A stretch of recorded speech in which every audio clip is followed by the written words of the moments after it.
As Israel's brutal attack on Gaza entered its third month, UN Secretary General Antonio Guterres was sending the Security Council a rarely used Article 99 letter, basically saying they've neglected the crisis. The Secretary General urges the members of the Security Council to press to avert a humanitarian catastrophe, and he appeals for a humanitarian ceasefire to be declared.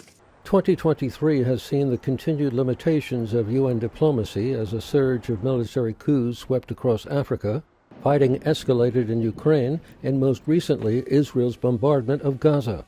In each case, the world looked to Mr. Guterres to intervene and head off a catastrophe.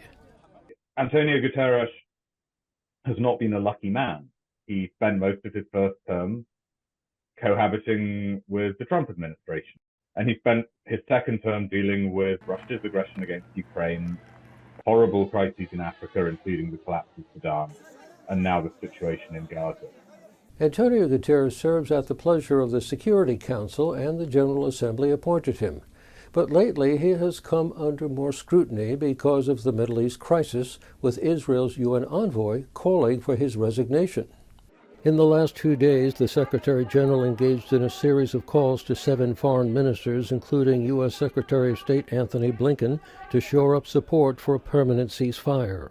I think that it's a sign of how desperate he feels the situation is, that he is willing to put some of his own political credibility on the line and put his status as Secretary General on the line.